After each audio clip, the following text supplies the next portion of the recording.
ஒரு பெர்ஃபார்மராவும் வந்து நிரூபிப்பாங்க. அந்த மாதிரி ஒவ்வொரு ஃப்ரேம் பை ஃப்ரேம் தான் ஒரு நடிகன் அப்படின்றதையும் எல்லா இடத்துலயும் ப்ரூவ் பண்ற ஒரு இயக்குனர். ரொம்ப காதல் சினிமா மேல. அவர் ஒரு சின்ன ரோல் பண்ணியிருந்தாலும் சரி, ஒரு பெரிய ரோல் பண்ணாலும் சரி, அவ்வளவு அழகா அதாவது ஸ்கிரீன்ல கொண்டு வருவாரு. இன்னைக்கு பேசின எல்லாருமே சொன்னாங்க சசிகுமார் சாருக்கு தன்னுடைய கரியர்ல ரொம்ப முக்கியமான படமா இருக்கும் அப்படின்னு சொல்லிட்டு. அவருடைய லுக்ஸ்லயே அது அவ்வளவு அழகா தெரியுது. Thank you so much sir. இந்த மாதிரி கதைகள் நீங்க தேர்ந்தெடுத்து பண்றதுக்கு ரொம்ப நன்றி. ஒரு சில வார்த்தைகள் ப்ளீஸ்.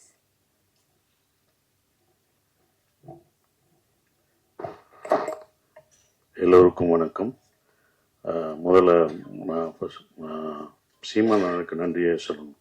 எங்களை வாழ்த்த வந்து படம் எவ்வளோ வேலை மத்தியிலும் எங்களுக்காக தம்பிகளுக்காக வந்து உங்களுக்கு நன்றியை தெரிவிச்சுக்கிறேன்.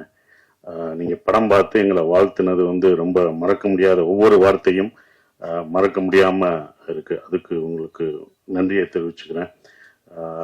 நானும் சரவணும் அவ்வளோ நீங்கள் சொன்ன வார்த்தைகள் ஒன்னொன்றும் உண்மை.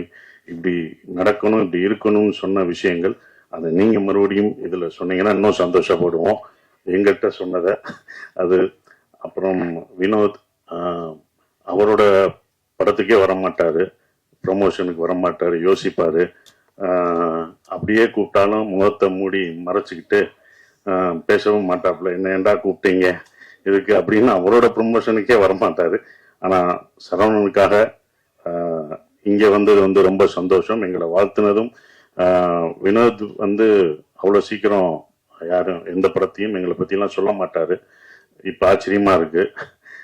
சொன்னது ரொம்ப சந்தோஷமாகவும் இருக்குது. ஸோ அப்படி ஒரு படத்தில் நான் பண்ணியிருக்கோம் அப்படின்ற ஒரு விஷயம் சந்தோஷமாக இருக்குது. சந்தோஷ் எல்லாருக்கும் என்னுடைய நன்றியை தெரிவிச்சுக்கிறேன். அந்த அனைவருக்கும் இவங்கெல்லாம் சரவணோட நண்பர்கள், அவங்க எல்லாருக்கும் நன்றியை தெரிவிச்சுக்கிறேன். எங்கள் டீம் சார்பாக தெரிவிச்சுக்கிறேன். சகோ சமுத்திரகனி சகோ வர முடியாத சூழலாக இருந்தது, அது எனக்கு தெரியும். அது வந்ததுக்கும் நன்றி. பாலா சக்திவேல் சார், ஹீரோயின் எல்லாருக்குமே என்னுடைய நன்றியை தெரிவிச்சுக்கிட்டு ஒரே ஒரு விஷயம்தான் சொல்லணும். நான் அடிக்கடி சரவணனை பார்க்க வைக்க முடியாது. நீங்க படம் பார்த்து சொல்லுவீங்க, கண்டிப்பா நான் அதை மிஸ் பண்ணல அப்படின்ற ஒரு விஷயம். கனியனை சொன்ன மாதிரி அந்த படமே யார் யார் இதுக்கு வேணும் அப்படின்றத எடுத்துக்கிறோம். அப்படிதான் அதை எடுத்துக்கிட்டதா நான் இப்ப நினைக்கிறேன். இவங்க எல்லாம் படம் பார்த்துட்டு சொல்லும் போதும் அதை இருக்கிறேன். ரொம்ப கஷ்டப்பட்டாரு. என்னன்னா ஒரு ப்ரொடியூசரா இந்த படம் வியாபாரம் பண்றதுக்கு வந்து ரொம்ப ஒரு இருக்கும். அவர் ரொம்ப இது பண்ணும்போதுதான் எனக்கு ரவி சார் ஞாபகம் வந்தாரு. நான் நேரா போய் ரவி சார்கிட்ட போய் இது பண்ணுவேன். ரவி சார் எப்படின்னா சாதாரணமான இல்லை, அவர் பண்ணுவாரு. ஆனாலும் நட்பை தாண்டி அவர் வந்து காலமாட்டிலே பால் கறப்பாரு, என்ன காத்துலே வெண்ணெய் அடிக்கிறவரு, ரொம்ப பர்ஃபெக்டா பார்ப்பாரு. அப்படி பண்ற ஒரு ஆளு. இவர் பார்க்கும்போது எனக்கு தான் பயமா இருந்தது, இது எப்படி இருக்கும் என்ன இருக்கும். அவர் அந்த சார் பார்த்தாரு. பார்த்தவொடனே அவர் அவ்வளவு ரசிச்சாரு. இது இப்படி இருக்கு. ஃபர்ஸ்ட் ஷாட், அந்த செருப்பு ஷாட்டை காமிச்சது யாரும் பண்ண மாட்டாங்க. அவரை ரசிக்க ரசிக்க எங்களுக்கு முதல் ரசிகர் அவர் தான். எங்களுக்கு முதல் ஒருத்தர் வந்து நாங்களா பார்த்துக்கிட்டு இருந்தோம் இது எப்படி இருக்கும் என்னன்றது யோசிக்கணும். முதல் ரசிகர் அவர் தான். அதை ரசிச்சும் போது இவ்வளவு பண்ணியிருக்கோம்ன்றது திருப்பி. அதுவும் இல்லாம அந்த குழப்பம் தீங்கிறதுக்கு 40 பேரை அவர் 40 பேரை ஃபில் பண்ணி பார்த்தாங்கல்ல, அதுல கை தட்டி எல்லாம் ரசிச்சு பார்த்தாங்க. ஒவ்வொரு டைலாகும்.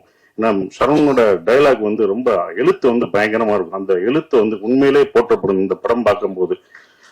என்னை பொறுத்த வரைக்கும் தேங்க்யூ சார், ரவி சாருக்கு ரொம்ப நன்றி. இந்த படத்தை இவ்வளவு தூரம் கொண்டு வந்து கர்நாடகா வரைக்கும் சார் அதை நம்மளே ரிலீஸ் பண்ணுவோம் சார், நம்மளே ஸ்ட்ரைட்டா ரிலீஸ் பண்ணுவோம்னு அவர்கிட்ட சொல்லி அது இப்போ வரைக்கும் அதை இவ்வளவு தூரம் கொண்டு வந்துட்டு இருக்காரு. ரொம்ப நன்றி. உங்களை சேர்த்து வச்சதுக்கு பாலமா இருந்த இது அது மட்டும் அந்த பாலம் ஸ்ட்ராங்கா இருக்கணும். இப்போ வரைக்கும் ஸ்ட்ராங்கா இருக்கேன், இன்னமும் ஸ்ட்ராங்கா இருக்கணும். அந்த பாலம் அந்த பேலன்ஸ் பண்றவங்களுக்கு தான் தெரியும் அதோட இது. அப்படிதான் நான் இருந்துட்டு இருக்கேன். ரொம்ப சந்தோஷமா இருக்கு. நந்தன் இந்த படம் வந்து அவ்வளோ நீங்க வந்து எல்லாம் சொல்லும்போது ஸ்லோவா போகுமா அப்படிலாம் இல்லவே இல்லை. நீங்க ரொம்ப ரசிப்பீங்க. நம்ம பார்க்க தவறிய மனிதர்களை பார்ப்பீங்க. நந்தன் ஒரு படம் அப்படிலாம் இல்லை, ஒரு பதிவு. சரவணன் வாழ்க்கையிலையும் நான் இதில் நடிச்சதில் எனக்கும் ஒரு பதிவான ஒரு படத்துல நான் நடிச்சிருக்கேன். ஒரு பதிவுல நான் இருக்கேன்றதுல ரொம்ப சந்தோஷப்படுறேன். எல்லாருக்கும் என் நன்றியை தெரிவிச்சுக்கிறேன். அப்புறம் ஜிப்ரான் வந்து இதுல அந்த மியூசிக் நான் நடக்கும்போது இந்த ஒன்னொன்னா யோசிப்போம், நம்ம நடைய மாத்தணும் அப்படின்னு. இந்த படத்துல நடையெல்லாம் மாத்தி நம்ம ஸ்லோவா நடந்தோம்னா இதுக்கு ஒரு மியூசிக் இப்படி வைப்பாங்க அப்படின்னு நினைச்சு நம்ம பண்ணுவோம். டைரக்டரும் அப்படி எடுப்பாரு. ஆனா அவர் அது ஒரு பேங்கா போட்டு மாத்தினாரு. ஜிப்ரான் தான் இந்த படத்தை இன்னமும் பிரம்மாண்டமாக்குனது. அந்த மியூசிக்ல நீங்க மியூசிக் பார்க்கும்போது படத்துக்கும் அந்த மியூசிக்கும் வேற ஒரு இது தெரியும், ஆப்போசிட்டா இருக்கும். அப்படி பிரம்மாண்டமாக்குன ஜிப்ரானுக்கு என்னுடைய நன்றிகளை தெரிவிச்சுக்கிறேன். நன்றி, வணக்கம்.